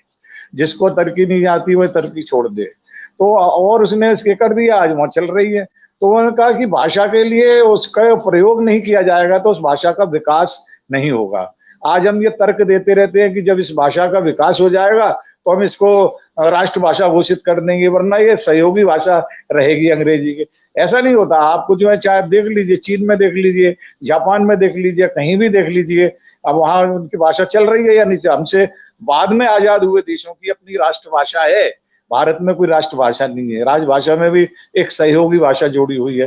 तो जो हमारे अंदर संकल्प शक्ति की कमी है उसको देखना चाहिए। कुछ लोगों ने कोशिश की भी, लेकिन मैं समझता हूं कि अगर हम ऐसा नहीं कर पाते कि लगातार यही होता रहे कि साहब हम हिंदी दिवस मनाए, क्योंकि मैंने जैसे हमारे दवे जी ने कहा फ्रेंच का एक उदाहरण लेना चाहिए। आप किसी भी भाषा का मुझे बता दीजिए क्या फ्रेंच का दिवस बनता है, चाइनीज भाषा का दिवस बनता है। आपको अपने देश में अपनी भाषा का दिवस मनाना पड़े? अरे यहाँ तो आप पैदा हुए हैं तो आपका आधार कार्ड ही हिंदी के साथ बनना चाहिए।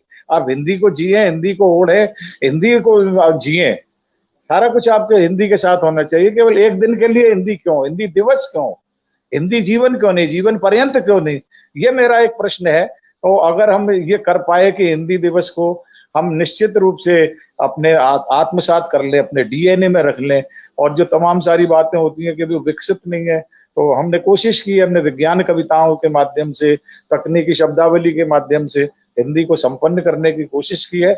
और जो हम काम करेंगे तो बाधाएं आएंगी, उनका निराकरण भी होगा, लेकिन हम निराकरण इसलिए कि साहब समस्या आ रही है नहीं कर रहे, तो फिर मैं नहीं समझता कि हिंदी का हम कोई बहुत बड़ा काम कर रहे हैं।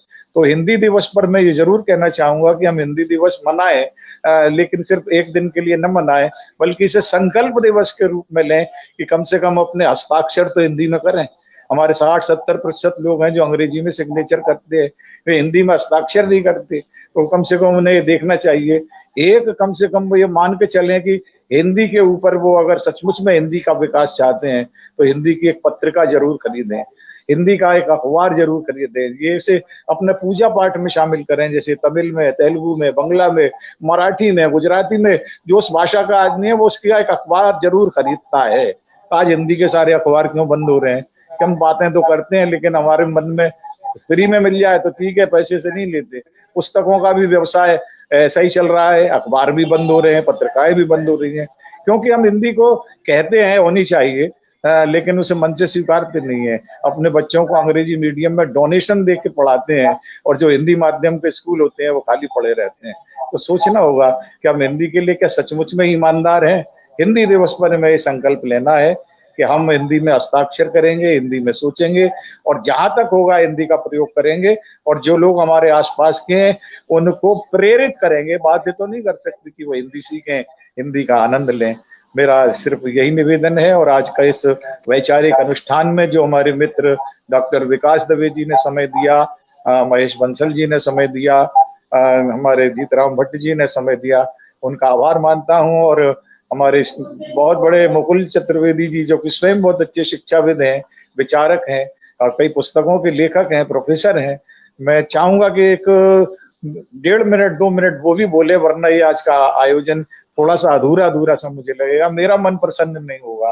मैं चाहता हूं कि 2 शब्द हमारे डॉक्टर मधु मुकुल चतुर्वेदी बोले और उसके बाद ये आयोजन को हम संपन्न घोषित करेंगे।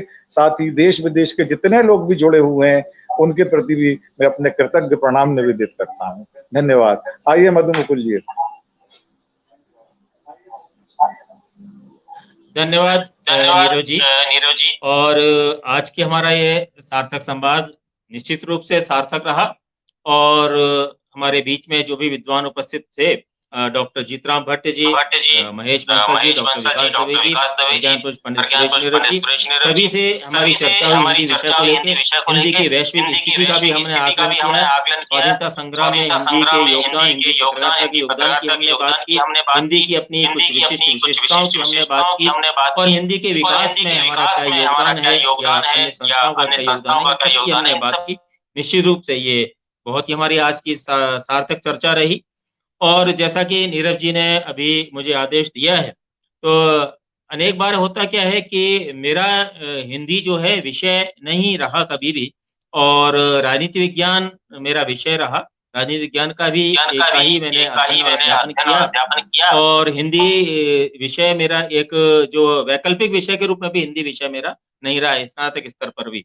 तो अनेक बार लोग ये मुझसे प्रश्न पूछते हैं कि आपका जो है विषय राजनीति विज्ञान है, लेकिन आप हिंदी में बोलते हैं और हिंदी काफी शुद्ध बोलते हैं, और मेरा लेखन भी हिंदी में ही है, मेरी सारी जो पुस्तकें हैं वो सब हिंदी में ही हैं।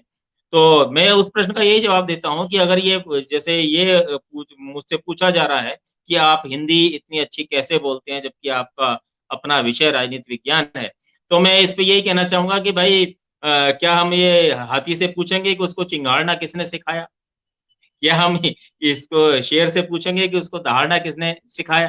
तो ये तो हमारी मातृभाषा है, और शुरू से हमारा पारिवारिक वातावरण मेरा कुछ इस तरह से रहा, जिस परिवार में मैं पला बढ़ा।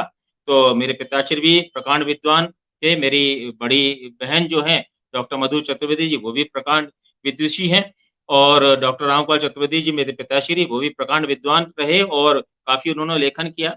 तो उस तरह का वातावरण हमारे परिवार में प्रारंभ से ही था कि हम हिंदी भाषा ही बोलते थे। और यहाँ तक कि न केवल बोलना, मैं मेरे विषय में कहूँ तो मैं तो सोचता भी हिंदी में हूँ। तब सोचता हिंदी में हूँ, यहाँ तक कि मैं तो स्वप्न भी हिंदी में ही देखता हूँ, क्योंकि मुझे नहीं याद कि मैंने कभी कोई ऐसा स्वप्न देखा हो जिसमें कि आंग्ल भाषा में संवाद हुआ हो।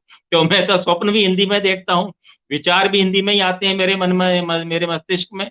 तो जब विचार हिंदी में आ रहे हैं, मैं स्वप्न हिंदी में देख रहा हूँ, तो निश्चित रूप से उतने ही सहज और स्वाभाविक रूप से मैं हिंदी बोलूंगा भी, क्योंकि जितना सहज और स्वाभाविक मैं अपने आप को, और जितना जो है एक तरह से आरामदायक अपने आप को मैं हिंदी में अनुभव करता हूँ, वैसा किसी दूसरी भाषा में मैं नहीं कर सकता। इसलिए ये हिंदी के प्रति जुड़ाव कह लें, लगाव कह लें, या ये कह लें कि हिंदी हमारे रक्त में समाई हुई है, मेरे रक्त में समाई हुई है। उसी का ये परिणाम है कि हिंदी के प्रति ये जुड़ाव बना हुआ है, ये लगाव बना हुआ है।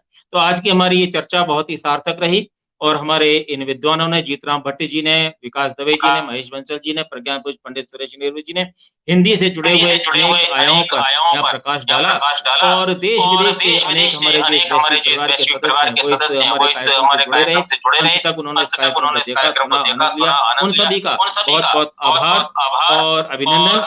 भविष्य में भी आप सभी का इसी प्रकार का स्नेह, सहयोग और आशीर्वाद हमें प्राप्त होता रहेगा। इसी विश्वास के साथ आप सभी को एक बार पुनः हार्दिक आभार, नमस्कार।